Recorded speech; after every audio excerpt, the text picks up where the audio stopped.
자, 우리가 계속해서 사도행전 말씀을 묵상하고 있습니다.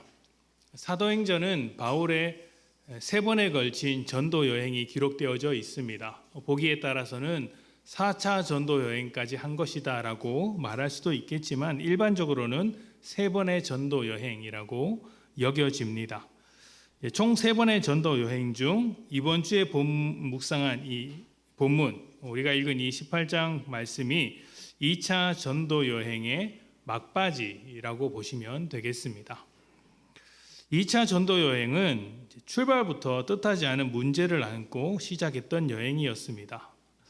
먼저 전도 여행의 중심이었던 바나바와 바울이 갈라섰습니다.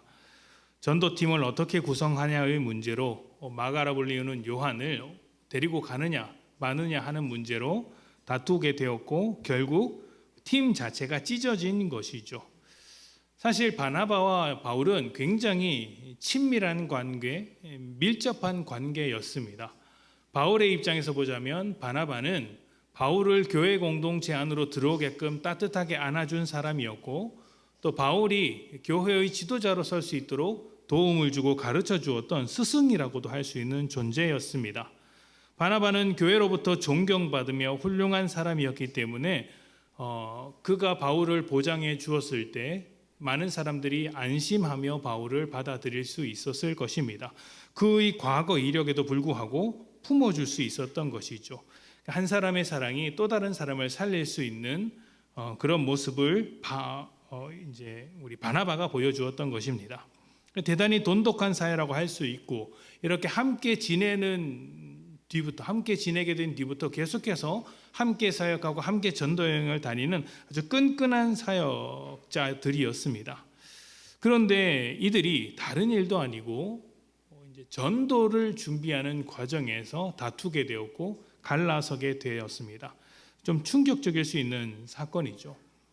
교회에서 사역을 하다가 성도와 성도가 다투었다. 아니면 목회자와 성도가 다투었다.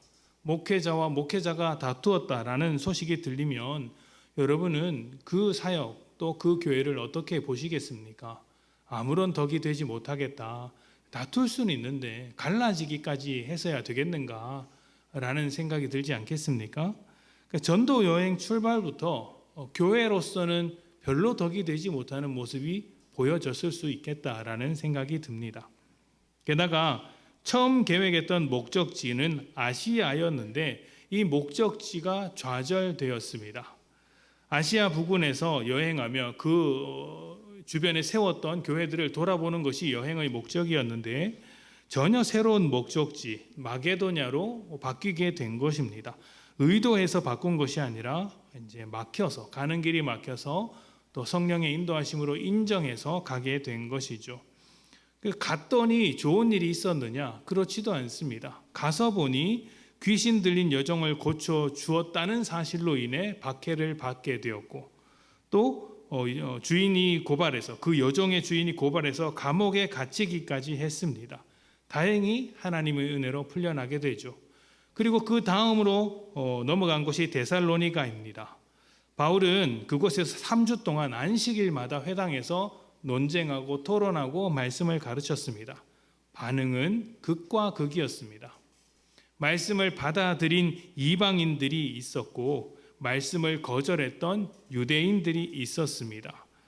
이방인들이 바울을 따르던 것을 본 유대인들은 좀 질투를 느꼈습니다. 아니 저 사람들이 회당에서 말씀을 듣던 사람들인데 왜 율법을 따르지 않고 바울을 따르느냐, 저 이단자를 따르느냐 하는 마음으로 이제 시기했고 이제 바울을 잡아 죽일 기세로 달려들었습니다. 거의 죽을 뻔했지만 다행히 주변 사람들의 도움으로 그 지역에서 벗어나게 되었는데 하필이면 바울을 도와주었던 야손이라는 사람이 큰 곤경에 빠지기도 했습니다. 그러니까 자기는 빠져나왔는데 자기를 도와주었던 그 야손이라는 사람이 고통을 당하는 모습을 보았을 때 마음이 얼마나 불편했겠습니까? 하나님께서 왜 이런 상황까지 내몰아 가실까라는 생각이 들 수도 있었겠죠. 그 다음 넘어간 곳이 베레아라는 곳입니다. 다행히 베레아는 복음을 전했을 때 많은 사람이 듣던 도시였습니다. 아주 신중한 사람들이 모여 있었고 말씀을 상고하여 바울의 말이 사실인가 아닌가를 따져보았습니다. 그리고 결국 예수 그리스도를 믿게 된 것이죠. 근데 문제는 옆 동네에 있는 데살로니가 사람들이었어요. 사실 옆 동네라고 할 수 없을 만큼 멀리 떨어져 있는 동네인데 그 사람들이 소문을 듣고 찾아온 것입니다. 그리고 바울을 고발했죠. 뭔가 결실이 보이려고 하는 그 찰나에 데살로니가 사람들이 와서 또 회방을 놓고 바울을 몰아세우니 참 답답할 노릇이죠. 전도가 제대로 되는 것 같지도 않고 결실이 없고 교회는 세워지는 둥 마는 둥 하는 것 같습니다. 게다가 여기서 전도팀은 어떤 사정에 의해 흩어지게 됩니다. 아마 데살로니가 사람들의 아주 격렬한 어떤 공격 때문이었을 것이고 급히 몸을 피하다 보니 바울이 먼저 몸을 좀 숨긴 게 아닌가 싶은 생각이 듭니다. 그리고 이때부터 얼마간은 바울이 단독으로 행동을 합니다. 그렇게 단독으로 움직인 바울이 도착한 도시는 아덴이라는 도시였습니다. 아덴 하면 좀 낯설 텐데 여러분이 잘 아시는 아테네라고 보시면 됩니다. 자, 아테네 그리스 신화 아주 잘 알고 계시죠? 지금도 그곳에 가면 수많은 신전과 신상이 있습니다. 언제 만든 것이냐면 그 당시에 만든 것이었어요. 그러니까 지금 보는 것보다 훨씬 더 많은 그 신전과 그 우상들이 곳곳마다 세워져 있었습니다. 제가 이제 터키로 성지순례 갔을 때 그 에베소 지역을 가게 되었을 때 정말 대단한 도시였겠구나라는 생각이 들었습니다. 그러니까 그 이제 돌을 하나하나 깎아서 아주 지금도 짓기 어려운 큰 건물들을 만들어 두었는데 그 벽마다 우상이 신상이 있었고 그림이 다 이제 여신 신화에 대한 그림으로 가득 차 있었습니다. 그게 수천 년이 지난 지금도 남아 있는데 그것을 만든 당시에는 얼마나 많이 있었겠습니까? 그런 이제 수많은 우상들을 보고 바울이 좀 어떤 분노, 어떤 뜨거운 마음을 가졌던 것 같습니다. 그래서 찾아다니면서 토론했습니다. 먼저 유대인들이 모여 있는 회당에 가서 토론을 했고 또 유대교로 개종한 이방인들과도 토론을 했고 그것으로 이제 멈추지 않고 그 아테네니까 스토아 철학자들 굉장히 많을 것이지 않습니까? 뭐 소크라테스의 후예라든지 이런 사람들이 많을 것이니까 그들과도 아주 많은 이제 토론을 했습니다. 그런데 그 결과가 무엇이냐면 이제 비웃음을 당한 거예요. 예수님께서 부활하셨다라는 소식을 전했을 때 물론 그것을 믿는 몇몇 사람은 있었지만 아주 많은 사람들이 그 복음을 반대하거나 비웃었습니다. 그리고 거기서도 어떤 특별한 결실을 맺지 못하고 돌아오게 됩니다. 그리고 그 다음에 돌아오는 길에 도착한 곳이 이제 오늘 말씀 고린도입니다. 고린도입니다. 자, 아주 긴 여정이었는데 여기까지의 여정이 어떻게 느껴지십니까? 제가 그냥 간단하게 짚고 넘어가서 그렇지 사실 그 순간순간마다 아찔한 순간이 많았고 목숨이 달아날 수 있는 날아갈 수 있는 그런 위험한 순간도 있었습니다. 전도 여행이 그렇게 만만치 않은 여행이라는 것을 이미 여러분이 눈치채고 계셨을 것입니다. 제가요 그 신혼여행을 갔을 때 설교를 준비하면서 큰일 났다는 생각이 드는 겁니다. 어디 갔는지 기억이 안 나는 거예요. 한참을 생각하다가 우리 태국으로 갔었지라는 생각이 들었습니다. 태국에 갔는데 이제 패키지로 가지 않습니까? 이제 거기 갔더니 이제 패키지 안에 이제 마사지 받는 코스가 있었습니다. 신혼여행이니까 나름대로 좋다고 하는 곳에 가서 마사지를 받았겠죠. 아내와 함께 받고 나왔는데 받을 땐 몰랐는데 저녁에 와서 보니까 아내 몸에 반점이 생기는 거예요. 뾰루지와 반점이 막 생기는 거예요. 갑자기 막 생기는 거예요. 얼마나 당황했겠습니까? 저도 당황하고 또 겁 많은 아내도 더 당황하게 되죠. 그래서 이제 급한 마음에 알지도 못하는 태국어를 해대면서 영어를 해내면서 스마트폰을 켜서 찾아 물어 이제 약국에 갔습니다. 약국에 갔는데 그곳에서 병을 설명할 길이 없는 거예요. 손짓 발짓 다 했는데도 뭐 어떻게 할 수가 없어서 이렇게 이제 당황하고 있을 때 마침 가이드분에게 연락이 닿아서 약을 사왔던 기억이 납니다. 제가 그때 어떤 마음이 들었을까요? 신혼여행이고 뭐고 빨리 한국으로 돌아가야 되겠다라는 생각이 들지 않겠습니까?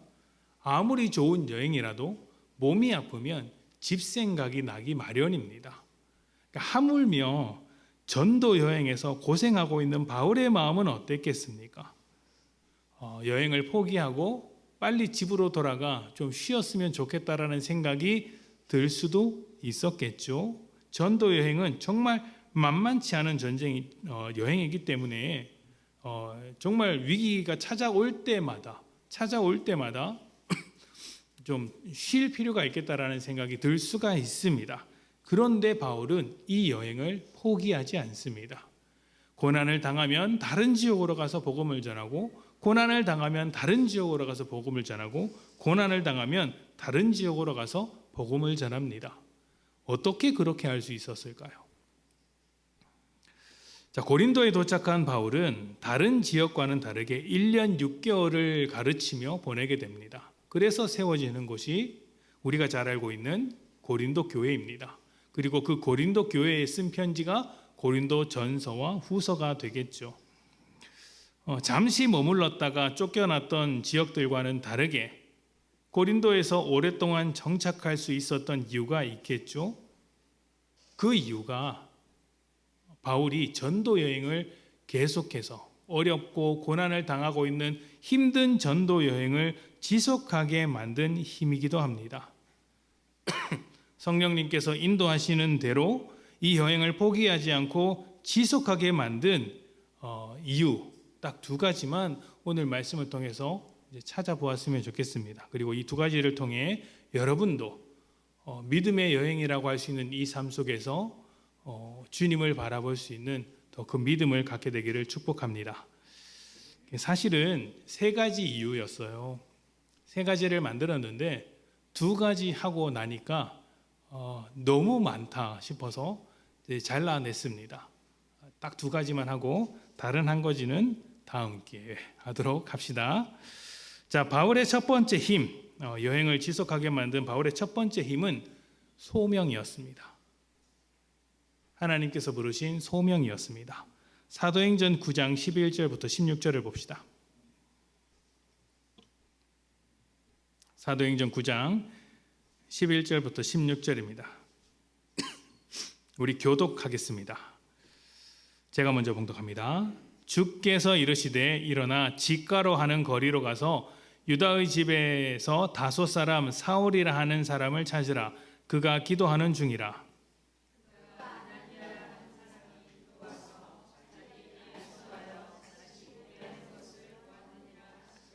아나니아가 대답하되 주여 이 사람에 대하여 내가 여러 사람에게 듣사온즉 그가 예루살렘에서 주의 성도에게 적지 않은 해를 끼쳤다 하더니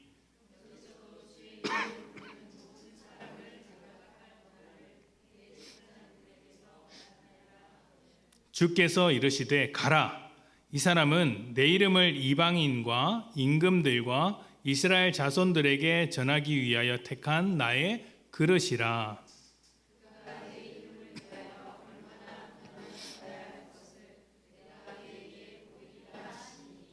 아멘. 주님께서 아나니아를 바울에게 보내면서 바울을 어떻게 쓰겠다고 말씀하셨냐면 이방인을 비롯하여 수많은 사람들에게 복음을 전하기 위해 선택한 그릇이다라고 말씀을 하셨습니다. 예수님을 믿기 전에도 하나님을 향한 대단한 열심을 가지고 있었던 바울은 이제 그 열심을 예수님께로 돌려서 자신을 부르신 소명을 따라 지금까지 살고 있었던 것이죠. 그러니까 이방인을 비롯해서 많은 사람들에게 복음을 전하기 위한 그릇으로서의 삶을 살고 있었던 것입니다. 그래서 그 소명이 부르는 자리라면 마다하지 않고 달려갈 수 있었던 것이죠. 자, 사도행전 18장 9절부터 11절 말씀을 봅시다. 우리가 읽은 본문인데요. 9절부터 11절입니다. 고린도 교회에 도착했을 때 바울이 받은 환상입니다. 밤에 주께서 환상 가운데 바울에게 말씀하시되 두려워하지 말며 침묵하지 말고 말하라. 내가 너와 함께 있음에 어떤 사람도 너를 대적하여 해롭게 할 자가 없을 것이니 이는 성중에 내 백성이 많음이라 하시더라. 1년 6개월을 머물며 그들 가운데서 하나님의 말씀을 가르치니라. 아멘. 자, 고린도 지역에 왔을 때 하나님께서 환상을 주신 장면입니다. 자, 함께 그러니까 항상 짧게 있다가 떠났던 다른 지역과 달리 고린도에 오랫동안 머물 수 있었던 이유도 하나님께서 그곳에 있으라고 말씀하셨기 때문이겠죠. 자, 그런데 이렇게 환상을 보게 된 것은 처음은 아닙니다. 아시아로 갈 길이 막혔을 때, 그러니까 마게도냐로 방향을 틀 때도 환상을 한번 보았고요. 이제 자신의 이제 하나님을 처음 만났을 때, 자신의 인생을 턴할 때도 하나님을 이제 환상을 보았습니다. 그러니까 바울은 이제 자신의 계획이 포기되고 자신의 삶이 바뀌는 순간에서 하나님을 만나게 되며 그 순간 하나님의 뜻을 인정하며 따라갔던 사람이었다라는 말입니다. 자, 그런데 여러분 중에서 이런 생각을 갖고 있는 분은 이제 있지 않을까 싶어요. 나도 바울처럼 환상을 보고 꿈을 보면 나도 그렇게 하겠다. 나도 환상을 보면 나도 그렇게 하겠다. 나도 하나님께서 확실한 뜻을 보여주신다면 그렇게 하겠다. 그런데 나에게는 안 주셨으니까 뭘 해야 할지 모르겠다라는 생각을 하고 계신다면 죄송합니다만 조금 착각하고 계시는 거예요. 바울은 소명을 받을 때 이렇게 마게도냐로 갈 때 한 번, 또 자신의 인생을 바꿀 때 한 번, 그리고 고린도에서 한 번 이렇게 환상을 봅니다. 그런데 그때만 소명으로 살았던 게 아니에요. 그때만 소명으로 살았던 게 아니에요. 다른 때도 소명으로 살았습니다. 귀신 들린 여종을 고쳤다가 쫓겨날 때도 자신의 소명을 따라 살았습니다. 데살로니가에 잡혀서 죽을 뻔할 때도 자신의 소명을 따라 살았습니다. 베레아에서 고발을 당할 때도 자신의 소명을 따라 살았습니다. 그리고 아덴에서 비웃음을 당할 때는 꿈과 환상이 없었습니다. 그냥 자신의 소명을 따라 그렇게 나아가는 것이죠. 그런데도 고난만 가득했음에도 불구하고 자신의 소명을 따라 자기의 부르심을 따라 살았던 것입니다. 바울의 소명이 무엇이죠? 이방인에게 복음을 전하는 그릇, 이것이 바울의 소명입니다. 그래서 고린도에서 받은 환상을 보면 두려워하지 말고 말하라, 이게 전부입니다. 두려워하지 말고 말하라. 본 것을 말하고 들은 것을 말하고 경험한 것을 말하고 믿는 것을 말하는 것이죠. 이런 사람을 무엇이라고 부릅니까? 증인이라고 하죠. 증인입니다. 바울의 소명은 이방인에게 예수의 증인이 되는 것이고, 이 소명은 굳이 꿈과 환상을 보지 않더라도 우리 모두가 갖고 있는 것입니다. 주님께서 사도행전 처음에 성령이 너희에게 임하시면 권능을 받고 증인이 될 것이다 라고 말씀하지 않으셨습니까? 예수를 믿는 자는 모두 예수의 증인이고 내가 만난 예수를 말하는 것입니다. 소명이란 우리를 향한 하나님의 부르심, 우리 삶을 향한 하나님의 뜻이라고 할 수 있죠. 이 뜻이 어떤 몇몇의 사람처럼 아주 개인적인 부르심으로 올 수도 있습니다. 저도 그런 부르심을 받은 사람 중에 한 사람이겠죠. 목회자로 이제 부르심을 받은 소명의 순간이 있습니다. 자, 그런데 이런 개인적인 부르심은 모두가 갖는 것은 아닙니다. 모두가 갖는 것은 아닙니다. 하나님께서 필요에 의해 몇몇 사람들에게 주시죠. 자, 그렇다고 해서 개인적인 부르심이 없다고 해서 부르심이 없는 것입니까?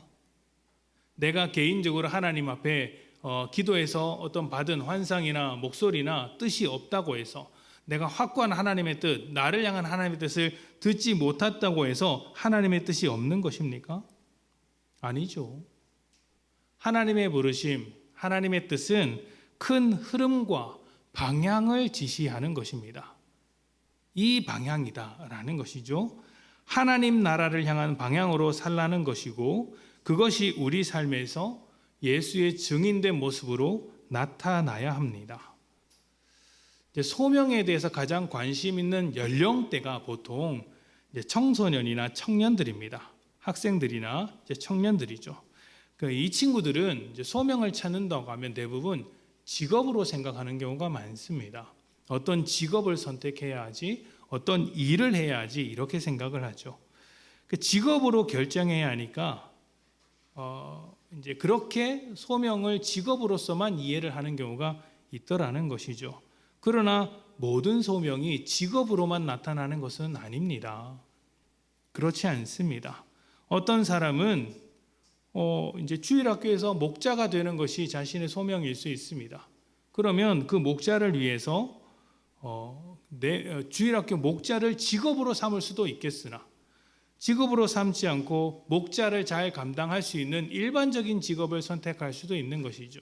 내 직업은 목자가 아니지만 목자를 잘 감당하기 위해 다른 모든 것들을 선택해 볼 수 있는 것입니다. 또 어떤 사람은 이제 찬양팀이 될 수도 있고요. 아니면 꼭 교회 안이 아니더라도 교회 바깥에서 어떤 일이 될 수도 있겠죠. 가정에서 소명을 찾는 사람이 있을 수도 있습니다.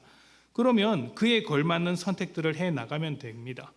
세상 사람들이 해오던 어떤 습관, 어떤 선택의 기준과는 달리, 예를 들면 세상 사람들은 직업을 선택할 때 돈을 기준으로 선택한다면 우리는 돈을 기준으로 선택하는 것이 아니라 하나님의 그 부르신 뜻을 향하여 예수의 증인된 삶을 살기 위하여 선택을 해 나가는 것이죠. 모든 그리스도인이 동일하게 받아든 소명은 땅 끝까지 예수의 증인이 되는 것입니다. 내가 살아가는 모든 곳, 내가 삶에 영향력을 미칠 수 있는, 나의 영향력이 미치는 모든 곳에서 예수를 믿는 자로 살아가는 것입니다. 가정에서 내 영향력이 미치잖아요. 그러면 나는 예수 믿는 부모가 되어야 하고 예수 믿는 자녀가 되어야 합니다. 예수 믿는 부모의 다름을 통하여서 우리 부모님은 다른 부모님이랑 다르네? 라는 것을 통하여서 자녀들이 하나님을 더 알아야 하고, 또 우리 집 자녀들은 다른 집 자녀들과 다르네? 라는 모습을 예수 믿는 모습을 통하여서 보여주어야 하는 것이죠. 그러면 안 믿는 부모들이 또 예수님 앞으로 나올 수 있습니다.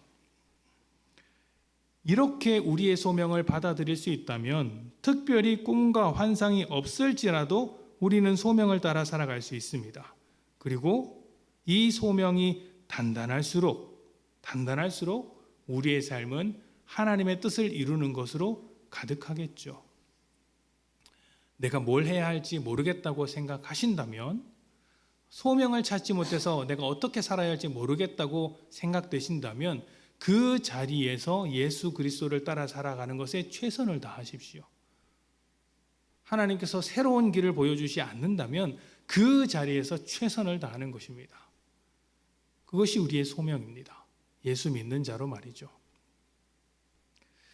여러분의 삶의 소명이, 예수의 증인이라는 소명이 온전히 이루어져서 바울만큼의 인생, 그리고 바울보다 더 나은 인생이 되시기를 축복합니다.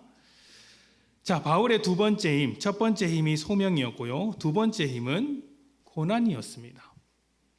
두 번째 힘은 고난이었습니다. 고난이 어떻게 힘이 될 수 있는가에 대해서 성경에는 수많은 이야기들이 있습니다. 사도행전 18장 4절부터 6절을 한번 봅시다. 사도행전 18장 4절부터 6절. 여러분이 한번 읽어볼까요? 자, 시작.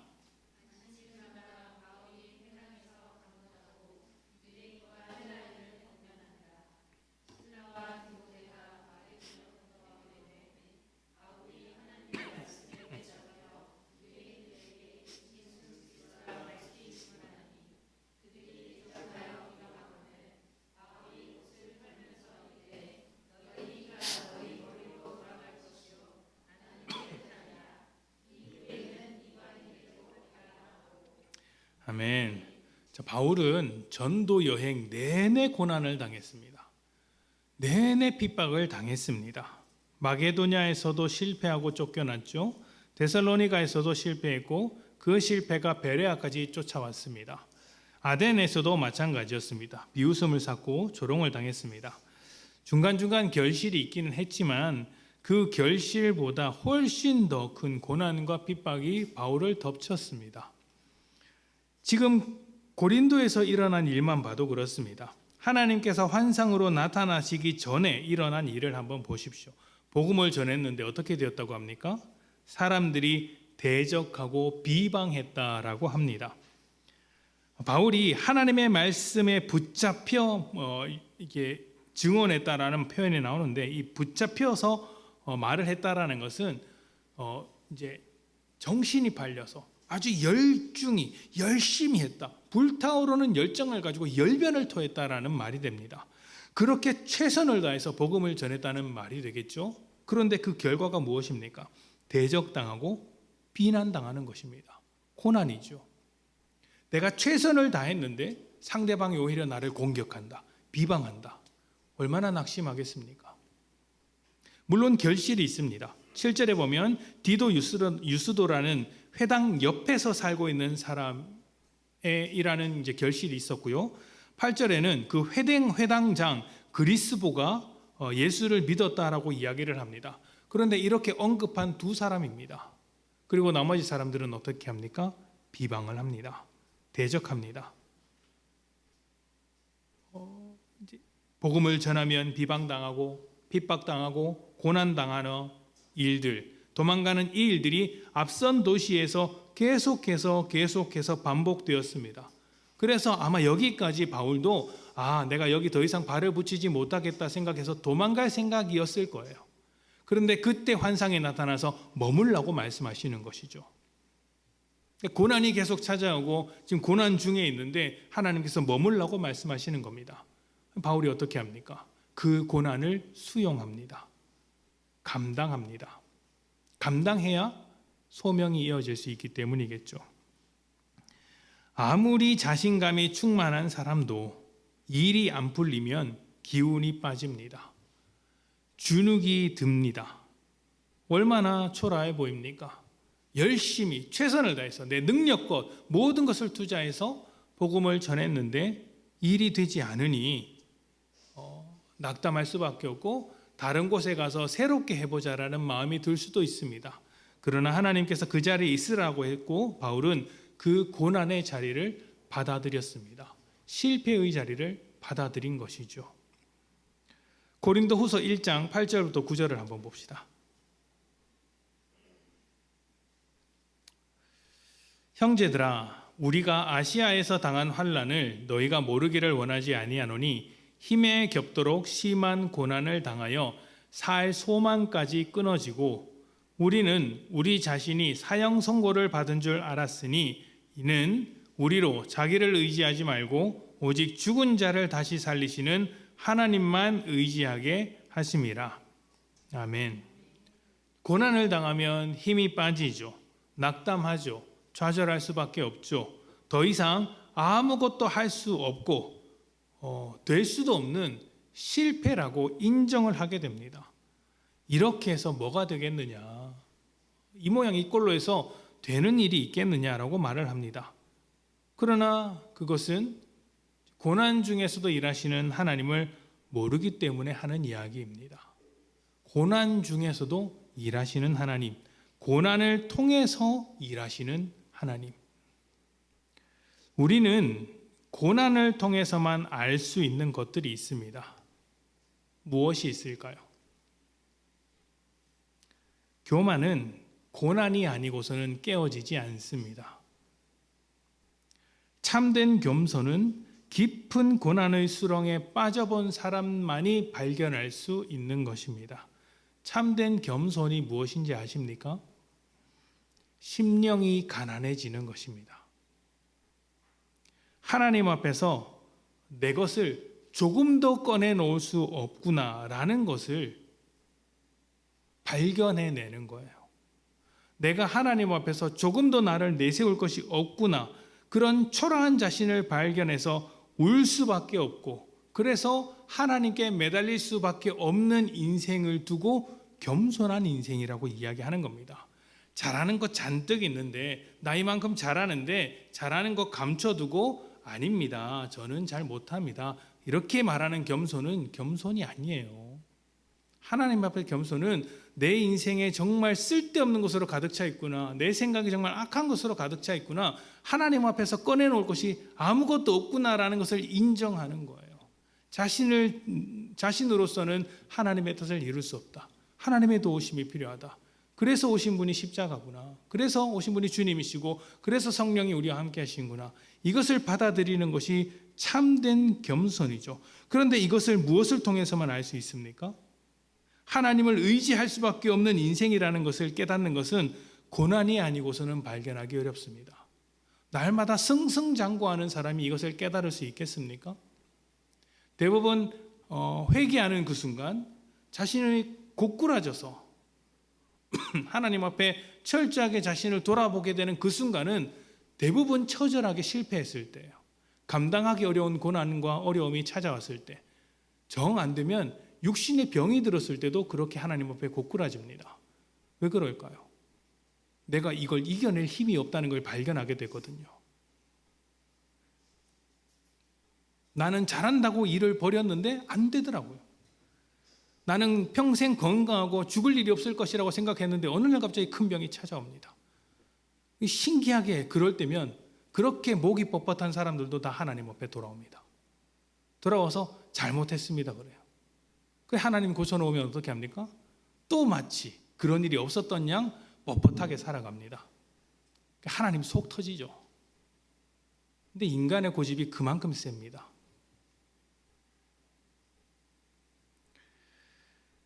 바울의 소명에 대한 말씀에서 바울이 그릇이다라는 이야기를 이제 기억하시죠? 그릇이었다. 이방인을 위해 사용할 나의 그릇이다. 그런데 그 그릇을 위해 그 그릇이 어떻게 사용되는지는 쉽게 놓칩니다. 바울이 그릇인데 그 그릇이 어떤 모양으로 사용되는지에 대해서는 쉽게 놓칩니다. 한번 봅시다. 15절과 16절.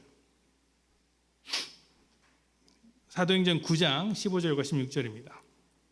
주께서 이르시되 가라, 이 사람은 내 이름을 이방인과 임금들과 이스라엘 자손들에게 전하기 위하여 택한 나의 그릇이라.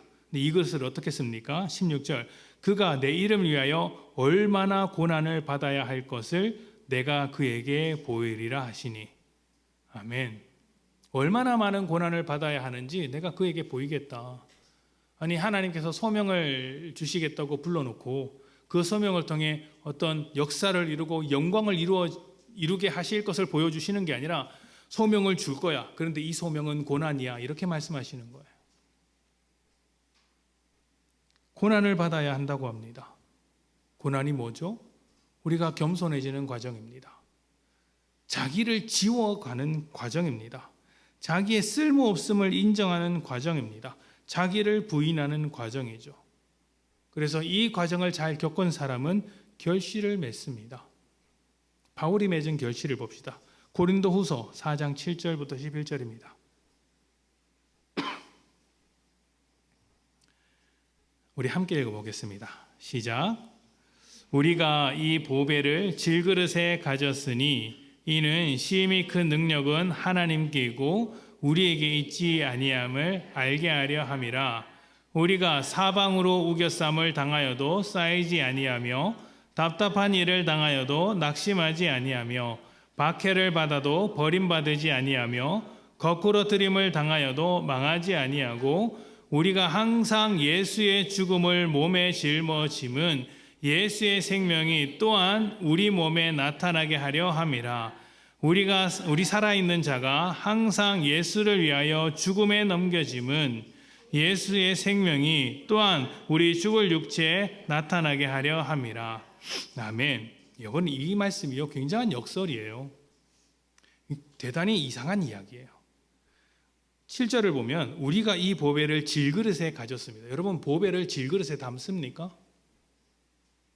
여러분, 결혼할 때 가져왔던 그 보석들, 폐물들 이런 것들 어디 담아둡니까? 저희 집은요 처갓집 금고 안에 있습니다. 제 것이 아니라 처갓집 금고 안에 있습니다. 받아왔는지 안 받아왔는지 모릅니다. 팔아먹었을 수도 있겠죠. 저 몰래. 저는 모릅니다. 마지막에 제가 목격한 게 금고아니었어요. 여러분은 질그릇에 둡니까? 질그릇에? 이런 곳에 보관하는 사람은 없습니다. 보배함, 보배합 이런 곳에 이제 담아두죠. 그런데 하나님은 질그릇에 담아두셨습니다. 복음을 질그릇과 같은 우리 인생에 담아두셨다는 것이죠. 근데 그 인생이 어떤 인생입니까? 사방으로 우겨쌈을 당하는 인생입니다. 피할 구석 없이 항상 힘든 일을 겪는 인생, 답답한 일을 당하는 인생, 박해를 받는 인생, 거꾸로 뜨림을 당하는 인생, 예수의 죽음을 몸에 짊어지고 있는 것 같은 인생, 그런 인생 가운데 주님께서 복음을 넣어두셨다는 거예요. 그리고 그 복음이 그런 인생, 고난으로 가득한 인생을 통해서 결실을 맺는다고 합니다. 고난으로 채워진 우리의 육신을 담은 우리의 복음을 고난으로 채워진 우리의 육신이 복음을 담는 그릇이 되어서 예수의 생명을 나타내는 것입니다. 놀랍죠? 하나님의 일하심이 그렇게 이루어진다는 것이죠.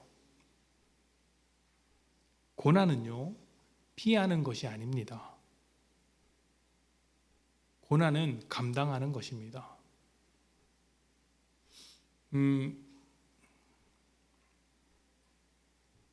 아닙니다.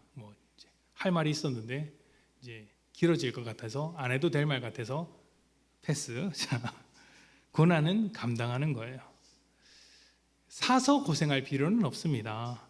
그러나 예수의 증인으로 살아가다 보니 고난이 찾아오게 되고 그렇게 찾아오는 고난은 수용하는 것입니다. 주님, 제가 주님의 증인으로 살아가는데 고난이 찾아왔습니다. 그래도 주님 증인인 것을 거절할 수 없으니 이 고난을 수용하겠습니다. 고난이 나를 초라하게 만들고 실패하게 만들고 넘어지게 만들지라도 우리의 소명이 인도하기 때문에 예수의 증인이라는 소명이 붙들고 있기 때문에 그 고난을 통해 이루어지는 역사를 보게끔 하시는 것입니다. 감당하는 것이죠. 고난을 감당하기 어렵습니까?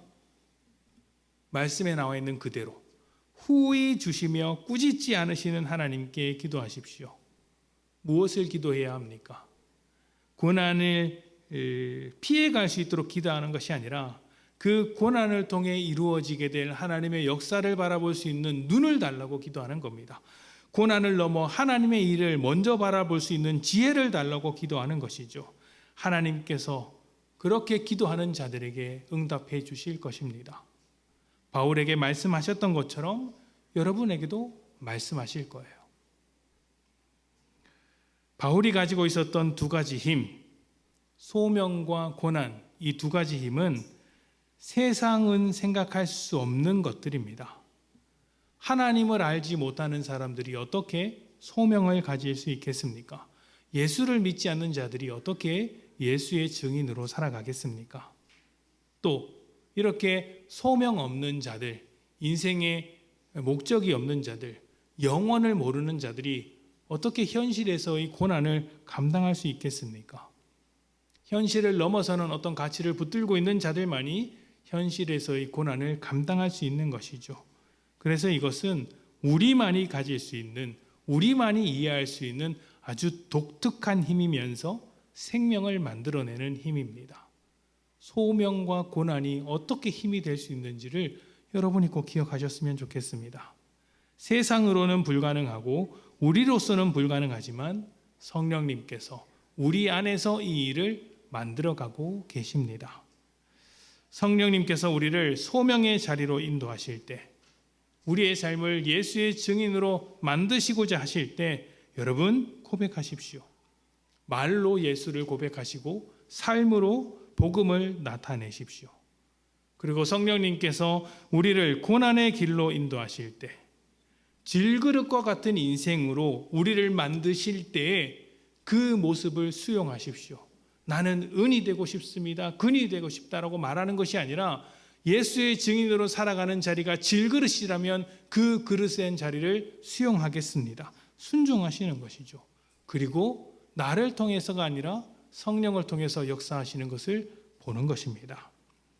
소명과 고난, 이 낯선 두 단어, 우리 인생에서 어떻게 보면 피하고 싶었던 이 두 단어가 이제는 여러분의 인생을 지탱하는 힘이 되어서 여러분의 마음에 심어져서 앞으로의 인생이 성령님을 따라 살아가는 인생이 되시기를 축복합니다. 아멘. 우리 함께 기도하겠습니다.